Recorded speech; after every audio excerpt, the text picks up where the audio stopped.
Primeiramente, bom dia, gente. Espero que todos estejam bem. E nessa terceira apresentação de hoje, né, nós vamos falar um pouco, no caso, eu vou falar um pouco sobre o meu trabalho de apresentação de TCC. Na verdade, ele é um recorte, né? Como a gente estava trabalhando com o resumo expandido, ele é um recorte da minha pesquisa de TCC, que se intitula, né, como o professor já comentou, o tratamento da variação linguística em sala de aula, por práticas pedagógicas para uma reeducação linguística. Temos como autor José Douglas Nobre da Silva e como coautor, né, também orientador, professor Lielso Benigno de Mesquita Ramalho. Aqui a gente tem uma rápida visão de como vai se estruturar, né, a nossa apresentação. De início, a gente tem a nossa introdução, e ainda focando na introdução, né, a gente vai ter as nossas questões norteadoras, nossas justificativas, objetivos. Partimos para uma rápida apresentação da base teórica, então a metodologia, e finalmente chegamos aos nossos resultados e discussões. Por fim, as nossas considerações e referências bibliográficas. De início, como as meninas já comentaram, né, os nossos trabalhos estão dialogando muito bem hoje. Como eu estava falando, a sociolinguística, ela tem trazido importantes contribuições para as ciências da língua, principalmente, e aqui o foco do nosso trabalho, né, para o campo da educação, quando nós falamos na discussão acerca do preconceito linguístico, do estudo das variedades linguísticas em sala de aula. Como afirma Michieri, em paralelo, né, essas mudanças aparecem, né, em paralelo às variedades linguísticas, às mudanças linguísticas, surgem ideias negativas relacionadas a essas mudanças, que são muitas vezes embasadas no conceito do erro linguístico, e que, infelizmente, né, é disseminado por meios de comunicação, por instrumentos de normatização e pelo senso comum. E também pelo grosso das instituições sociais, inclusive a escola. Só que nesse ponto, nós precisamos compreender a escola como um campo, né? Um local de estudo, principalmente quando a gente pensa na aula de língua portuguesa, como um espaço para reflexão e análise da língua. E é nesse sentido que a gente percebe a necessidade nesse trabalho, né, de que as ideias do campo da sociolinguística, quando a gente pensa na, em buscar desconstruir essas ideias que as meninas até já comentaram um pouco, né, de utilizar muito a gramática, que reforçam o preconceito linguístico, a gente acredita que a sociolinguística ela precisa ser amplamente, suas ideias, né, precisam ser amplamente discutidas em todos os espaços sociais. E a escola é um espaço essencial para isso, principalmente porque, trazendo Faraco, né, ele comenta que na escola a gente tem diversas dimensões envolvidas, né? Principalmente na aula de língua portuguesa. A gente tem diversas dimensões que estão envolvidas nessa aula. E pensando nisso, né? A gente também tem diversas pedagogias que precisam estar implementadas nessas aulas.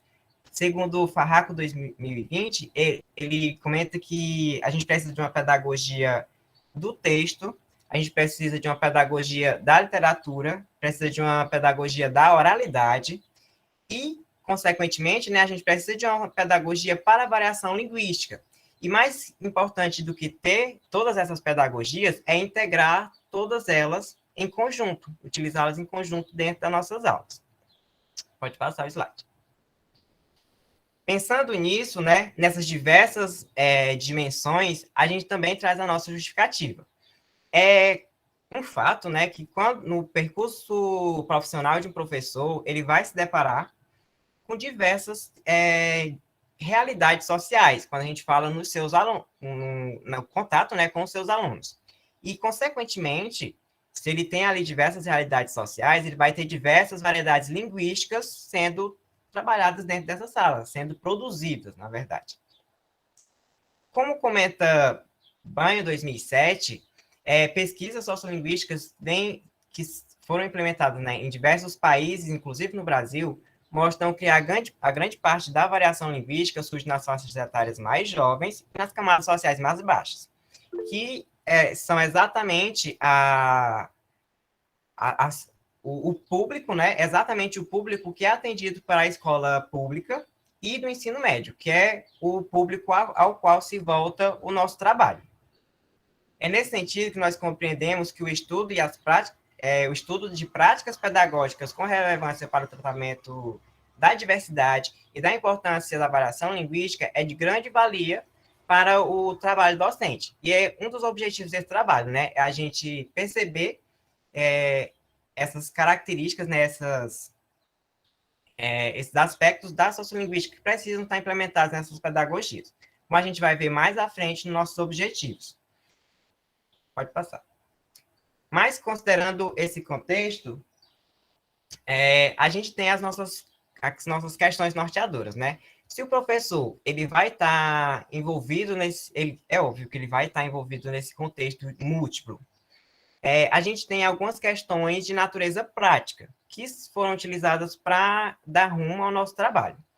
Como, por exemplo, como tratar o fenômeno da variação linguística na aula de língua portuguesa, como é o nosso foco, a aula de língua portuguesa, quais as práticas que são utilizadas por esses professores para tratar essa variação, como os professores devem lidar com a variação e, mais importante, como respeitar e valorizar a identidade linguística dos alunos e ainda desenvolver a proficiência linguística, né, que é exigida pelas instituições normativas, né, como as meninas já comentaram, né, essa com relação à gramática normativa, que é cobrada desses alunos.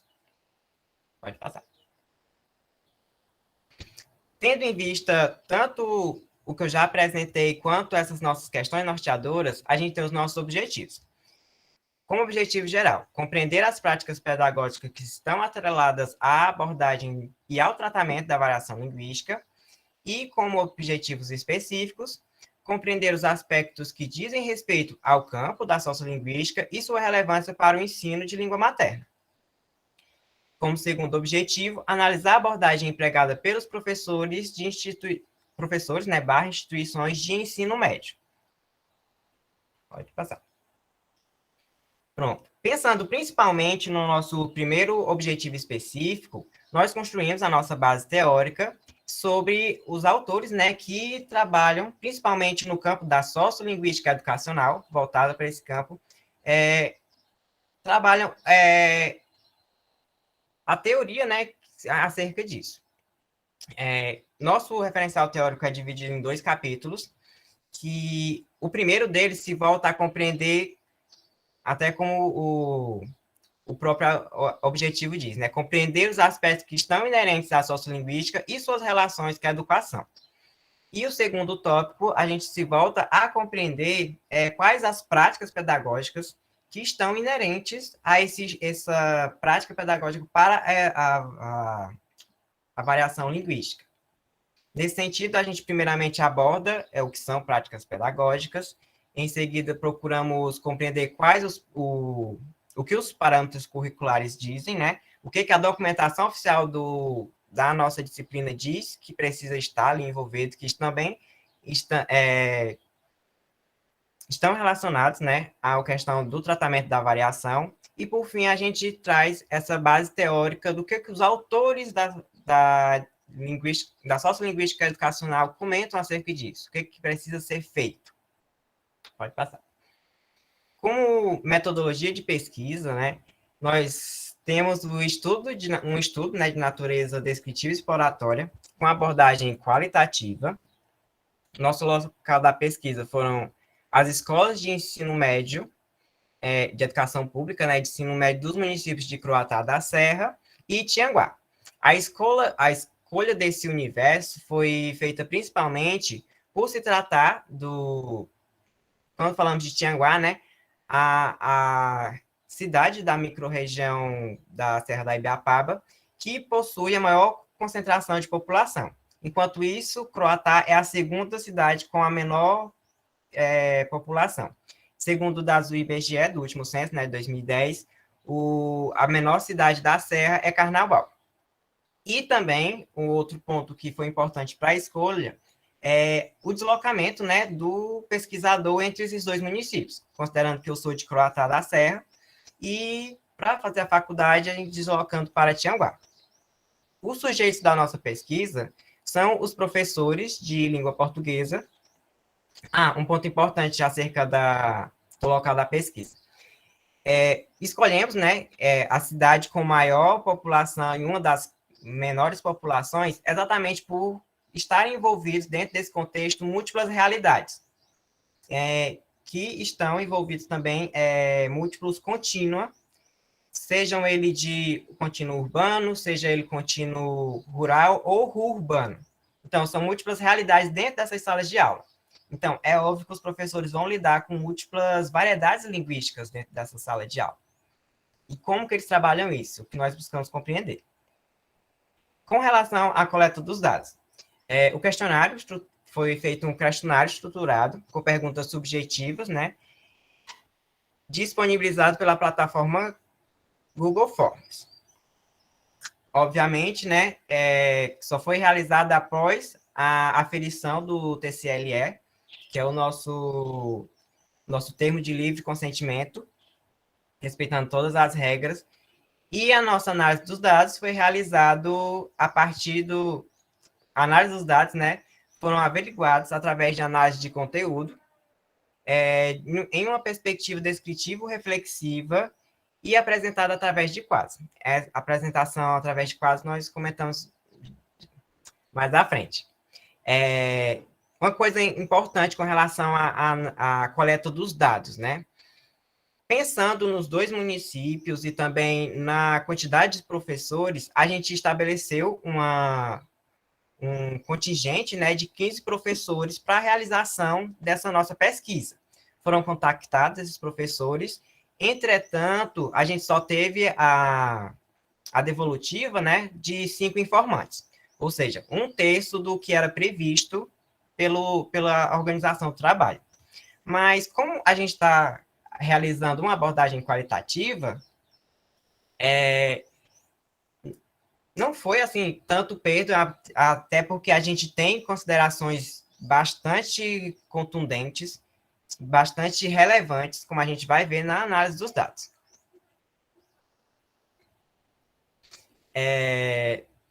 Já partindo para a nossa resolução, nossos resultados e discussões. Primeiramente, vamos caracterizar esse corpus. Como eu comentei, né? Foram 5 informantes, e todas as informantes são do sexo feminino e têm idade entre 35 anos, idade média, e mínima aí entre 30 anos e máximo de 40 anos. Até por conta de todas as informantes serem do sexo feminino, a partir desse ponto, né, nós começamos a tratá-las pelos pronomes femininos. Então, são as informantes, são as professoras. Elas. Ainda na caracterização dos dados, a gente tem uma relação quanto ao tempo e a formação, o tempo de formação e o tempo de atuação desses professores. Com relação a esse dado, né, faz relevante considerar que alguns professores já estão há alguns anos fora da academia. Então, é possível que esses professores não estejam tão habituados, é uma possibilidade que eles não estejam tão habituados quanto às discussões mais recentes da linguística, especificamente a sociolinguística, que é a área a qual se volta o nosso trabalho. Ao mesmo tempo, a gente tem alguns professores que saíram há poucos anos, apenas há 4, 5 anos da universidade, e possivelmente, né, o que se espera, eles estejam familiarizados com esses conceitos. Entretanto, considerando o contingente geral, né, é de se esperar que todas elas tenham contato, né, compreendam a variação linguística, principalmente por a sociolinguística como disciplina, como comenta Santana e Neves, 2015, a sociolinguística quanto disciplina já figura na faculdade há cerca de 30 anos. E como prática, né, que é exigida pelos documentos que norteiam a educação, já aparece na educação há pelo menos 20 anos. Ou seja, quando a gente comenta, né, a gente pensa nos parâmetros curriculares. Acho que... Só um segundo. Pronto, a professora Amy comentou acerca... Retorna um pouquinho. Acerca de P4, né, que ela já atuava antes de concluir a graduação. Não necessariamente na disciplina, né, de língua portuguesa. Pode passar.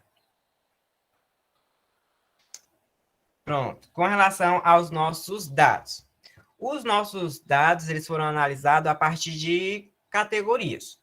A primeira delas, né, que foi um dos cortes que a gente trouxe, foi o do conhecer a percepção. Nesse tópico, nós procuramos compreender se as professoras, né, as informantes, compreendem a variação, se elas sabem, se elas percebem essa variação na produção dos seus alunos. Nesse enxerto, a gente trouxe as respostas, algumas delas, com relação à segunda pergunta, na qual nós procuramos compreender, né? Se elas percebem a variação linguística na produção dos seus alunos, e se sim, né, como isso acontece, com que frequência, se elas poderiam dar algum exemplo para gerar maior compreensão do como que elas percebem isso, né? Pode passar. Pronto. Já partindo para a análise do que as professoras trouxeram, importante ressaltar, né? Como a gente disse, isso aqui é apenas um recorte do trabalho completo. Então, algumas questões não são tão perceptíveis nesses trechos, elas comentam muito mais coisa nos demais. Então, na apresentação do TCC, gente, quem quiser, fiquem à vontade, para conseguir ter uma ideia mais geral acerca do que a gente vai comentar aqui. As primeiras percepções quanto à segunda pergunta do nosso questionário, né? A gente percebe que as professoras, elas trazem uma ideia, principalmente aqui quando falamos de P2, uma ideia meio estereotipada da variação linguística. Como ela comenta, ela traz, né, a variação como a fala dos jovens, são seus bordões, são as suas gírias, que é uma visão ali limitada da variação, né? Ela limita a variação ao léxico, aos fatores extralinguísticos. Sendo que, pelo que nós compreendemos, né, a partir dos estudos da sociolinguística, principalmente quando falamos em Banho, 2007, a sociolinguística, ela ocorre, né, não, a variação, ela ocorre nos mais diversos níveis da língua, seja ele morfológico, isso, fonético, morfológico, morfossintático, semântico, lexical, estilístico e pragmático. Pode passar. Outra percepção que podemos ter, não só a partir desse enxerto, mas também de outros comentários que as professoras constroem, é que elas percebem o fenômeno da variação como algo intrinsecamente oral. Como a professora Pedro 3 comenta, né? A variação linguística se faz presente nas conversas cotidianas. Nesse sentido, a gente percebe uma concepção meio que dualista, na questão de considerar a variação linguística, né, presente principalmente na fala. Por quê? Porque a fala é aquela velha concepção de que a fala é volátil, é fragmentada, é errada, assim como comenta Coke.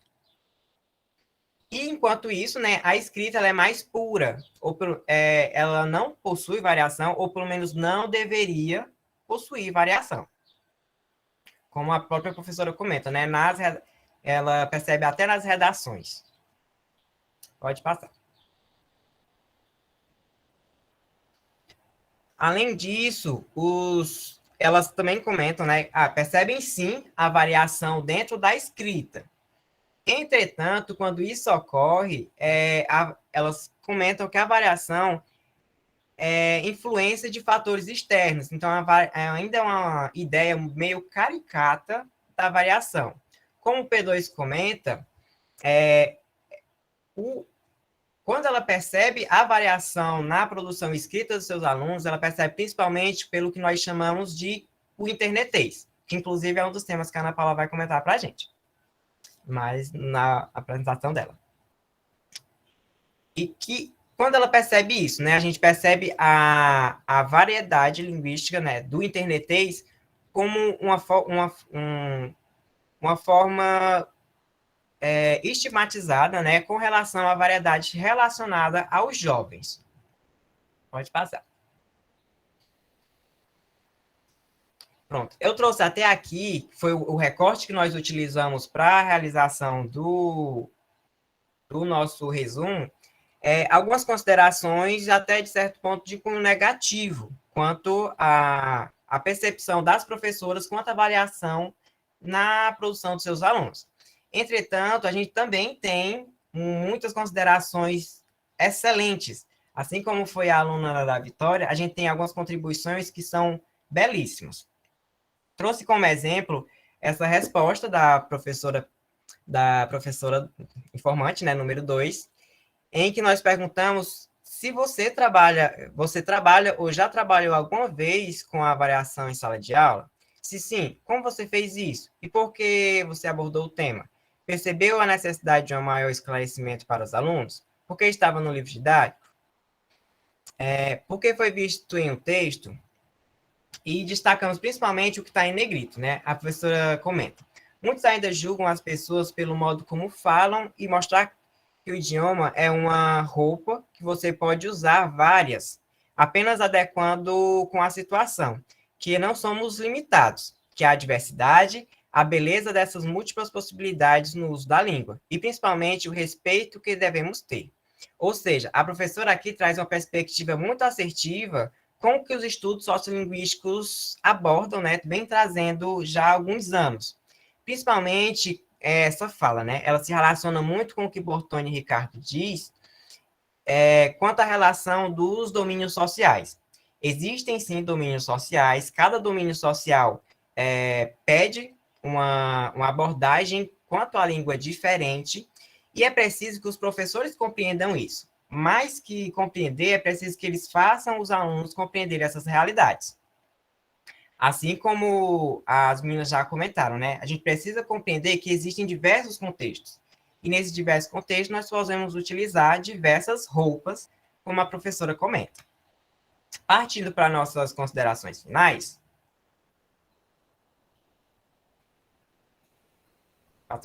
Pronto. A partir desse enxerto, né, desse pequeno recorte do trabalho, nós podemos perceber que, mesmo amparados sobre algumas concepções da sociolinguística, elas ainda são concepções superficiais. E que, muitas vezes, como a gente viu, reforçam a noção do erro. Aquela velha concepção que foi criada, segundo Bion, lá por volta do século III, pelos gregos, com a criação da gramática normativa, a gramaticação da língua. Ou seja, né, a gente tem um ponto de vista limitado, meio estigmatizado, caricato, e muitas vezes dissociado da realidade usual dos alunos, que, até por conta disso, traz a questão de os alunos não compreenderem muito bem, né, já dialogando com o trabalho da Vitória, não verem muito a significação quanto ao trabalho, né, da gramática dentro de sala de aula, da própria língua portuguesa, o que gera diversos problemas, entre eles o próprio desinteresse pela disciplina. É nesse sentido, né, que compreendemos, principalmente amparados por esse comentário da informante P2, aprender é sempre evoluir. É nesse sentido que nós acreditamos que existe, né, ainda a necessidade de uma educação e, em muitos casos, uma reeducação linguística, que seja mais humanizadora e consciente das diferenças, e não, essa reeducação não só para os alunos, mas também para os professores, considerando que os professores estão ali trabalhando com esses alunos, né? Muitas vezes quem vai nortear esses alunos. Por fim, a gente tem as nossas referências, algumas das que foram citadas no trabalho, e eu finalizo minha fala. Obrigado, gente. Perdão, eu estava nervosíssimo. Obrigado, Douglas. Nem pareceu que você estava nervoso. Muito preparado, um trabalho muito bem feito aí com a orientação do professor Elielson. Douglas, eu queria lhe fazer uma pergunta, é muito simples, e também só pontuar algumas coisas na sua pesquisa. Primeiro, assim, a gente observa, né, de cara como o seu texto está navegando na sociolinguística, né, com certeza muito por influência da disciplina e do orientador, que é professor, né, tem um histórico com a sociolinguística muito grande. E você traz, assim, medalhões para o seu texto, Faraco, Banho, Mirandé Antunes, Bortoni Ricardo, né? A gente vê que você surfou nessa base teórica que, sem dúvida, dá um estofo muito, enfim, fundamental para o seu texto, né? No aspecto metodológico, me chamou a atenção uma coisa, muito curiosa, inclusive, e é sobre isso que eu quero escutar você. Porque nas suas questões norteadoras, me parece que você tem uma preocupação, assim, de oferecer um resultado de reflexão, ou mesmo de sugestões metodológicas, porque parece que nas suas hipóteses você já parte do princípio de que não vai achar ali os resultados que você gostaria de achar, né? Como alguém que está refletindo sobre a sociolinguística. E nos seus objetivos, você tira um pouco esse corpo de cena, das sugestões metodológicas. Eu queria lhe escutar se no seu trabalho, no seu TCC, em algum momento você faz sugestões metodológicas para os professores, ou se não, ou se você reflete teoricamente, porque você também não tem essa obrigação, né? Mas isso é uma opção metodológica que ficou ali um pouquinho sugerida nas suas questões. Eu queria lhe escutar sobre isso. Pronto, até uma das questões que foram abordadas também no trabalho. No decorrer principalmente da análise, a gente faz essas sugestões, né? A gente dialogando com os atores, obviamente, a gente traz as sugestões de como abordar, como seria melhor abordada essas questões da variação linguística dentro da sala de aula. O professor até falou da hora, né? E aqui já estamos no período. Não, mas perfeitamente compreensível, Vocês me viu? perdoem, é que Por eu me uma entendo questão. demais quando eu começo a falar. Tá, mas você deu conta certinho do tempo e a dúvida foi sanada, viu? Parabéns.